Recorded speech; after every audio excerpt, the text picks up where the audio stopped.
jasnim stavovima najšire mobilisao članove Saveza komunista i sve socijalističke snage društva i pokrenuo ih na svjesno stvaračku akciju.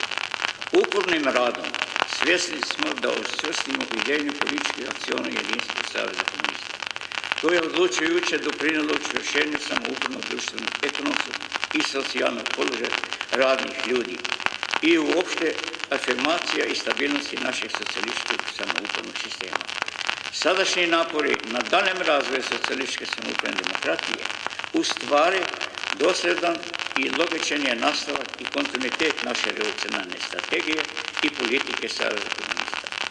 Savez komunista i u sadašnjoj etapi socijalističkog razvoja kritički analizira prođeni put i iskustva, otvara perspektive društvenih i materijalnog razvitka i ukazuje na putove sredstva borbe za sve bolji život radnih ljudi.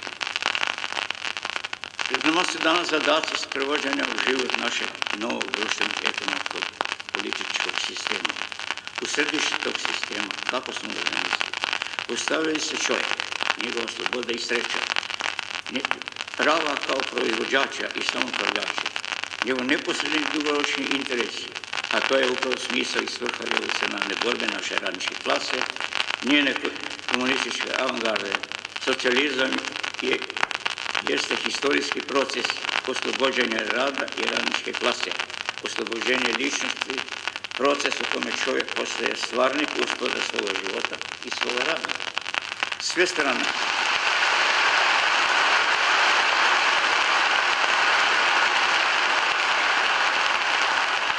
strana angažovana subjektivni socijalističkih snaga rješavanja društvenih problema je neophodna, jer u mnoštvu različitih interesa samoupravnih subjekata te snage u prvom redu Savez komunista izražavaju suštinu i celinu onoga što je zajedničko u našem socijalističkom društvu. Zato Savez komunista mora biti prisutan svugdje gdje samoupravljači odlučuju kao unutrašnja pokretačka snaga sistema, a ne izvan njega ili iznad njega.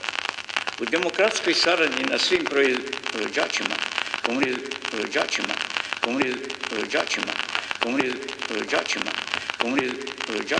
samo boriti da sami samoupravljači slobodno izražavaju i usklađuju svoje uže i šire neposredne i dugoročne interese i donose najracionalne odluke o svim pitanjima koji se tiču kako sopstvenog života i rada, tako i razvoja užih i širih društveno-političkih zajednica.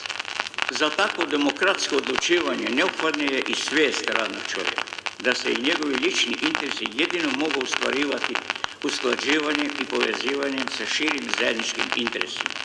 U izgrađivanju takve svijesti upravo Savez komunista ima nezamjenjivu ulogu. Demokratski odnosi u samom Savezu komunista su od posebnog značaja za realizaciju njegove vodeće uloge. Zbog toga demokratski centralizam ostaje u buduće osnovni princip unutrašnjih odnosa, organizovanja i cjelokupnog djelovanja Saveza komunista Jugoslavije. On obezbeđuje najširu demokratiju, kreiranje politike, donošenje odluka i najčešće jedinstvo u njihovom sprovođenju. Time se omogućava ispoljavanje najšire inicijative stvaralaštva svakog člana, svake organizacije i svakog rukovodstva Saveza komunista Jugoslavije. Demokratski centralizam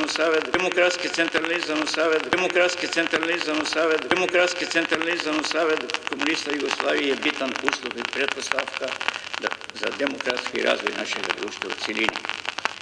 Nalazići se uvijek tamo gdje se razvija samoupravna i politička aktivnost radnih masa i građana, Savez komunista mora biti otvoren za njihove inicijative i težnje i na tome graditi svoje zaključke i voditi političku akciju. Tako će Savez komunista još veće mjeri biti ono što se od njega uvijek traži.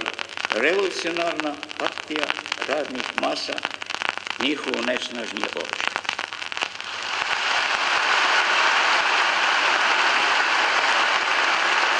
Sve uspješnije aktivnosti uz izvršavanje zadataka koje je postavio 10. kongres još više je ojačalo povjerenje radnih ljudi u revolucionarni kurs i politiku Saveza komunista Jugoslavije.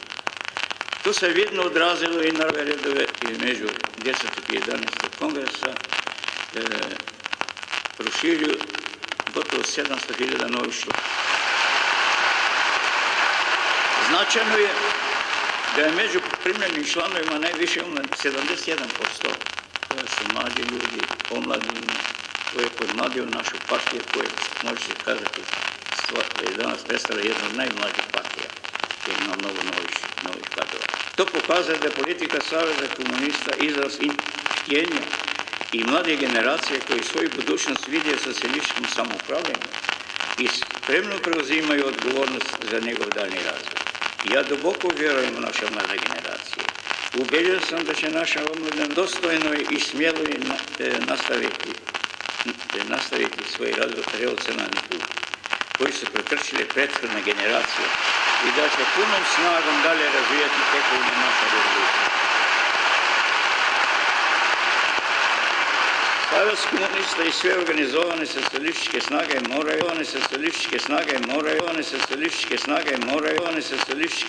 moraju potvrđene kadrovske politike. Radni ljudi i građani trebaju šire da koriste svojim ustavnim pravom da neposredno i odgovorno odlučuju u izboru i uspoređivanju kadrova na odgovarajuća radna mjesta. Obaveza je Saveza komunista da istraje podršci na našem milionskom samoupravljačkom potencijalu, da ovlada kadrovskom politikom,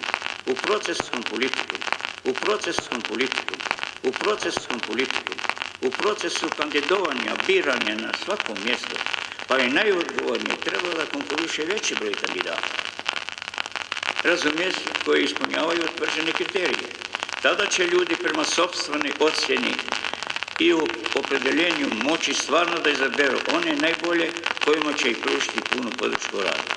Tako će se onda onemogućiti dugo ostajanje pojedinaca na istim mjestima i njihovo birokratiziranje, kao i neprincipijelna borba za funkcije i položaje, što nam nanosi ozbiljnu političku štetu. Kadrovska politika i zato će to i u buduće biti kriva Saveza komunista. Drugari sjede.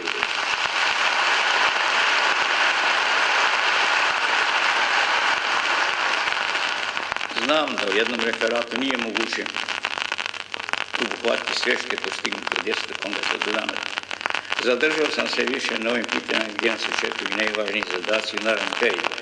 Ti zadaci će daleko šire i konkretnije biti razrađeni i diskusiji u kongresnim dokumentima.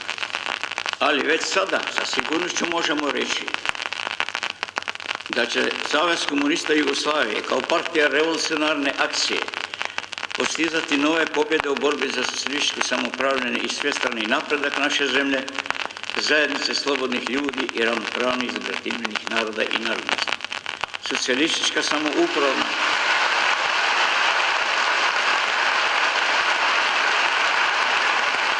i nesvrstana zemlja ima čvrste i trajne temeljne pouzdane oslonce svoje budućnosti. Snaga Jugoslavije je u herojstvu i čvrstini njenih naroda i narodnosti, koji su se kalili kroz historiju i izdržali probu u najvećim iskušenjima velikog slobodničkog rata.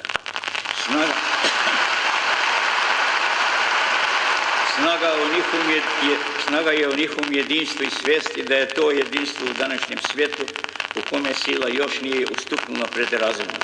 Uslov ne samo prosperiteta, nego i golog opstanka. Snaga u idejama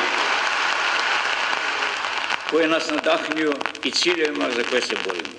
Snaga u radničkoj klasi i u njenoj odlučujućoj ulozi u društvu, u našim radnim ljudima koji, iako još nisu lišeni mnogih teškoća i odricanja, svakoga dana imaju sve više i žive sve bolje.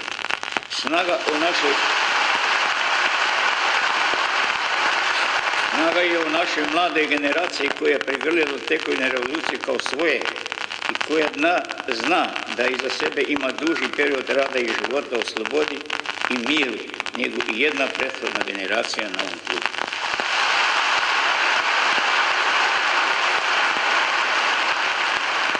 Snaga u socijalističkom samoupravnom sistemu koji našem čovjeku obezbeđuje da slobodno i suvereno odlučuje o svom radu i njegovim rezultatima, koji ga štiti od svakog oblika izrabljivanja i svakog vida nasilja, od svega što sputava svestrani razvoj slobodne ljudske ličnosti.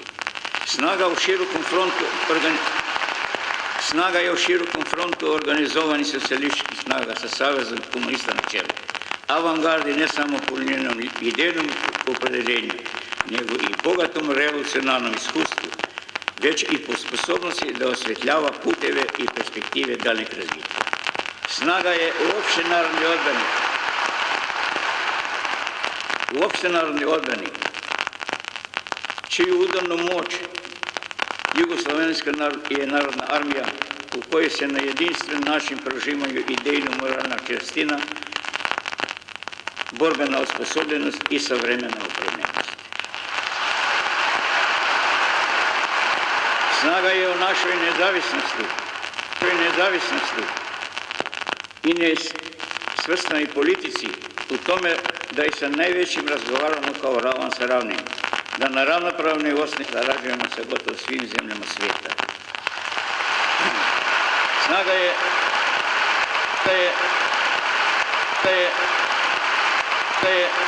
ugledu socijalističke nesvrstane Jugoslavije i mnogobrojnim prijateljima širom svijeta u poziciji kako malo koja zemlja je sebi obezbedila u međunarodnim odnosima.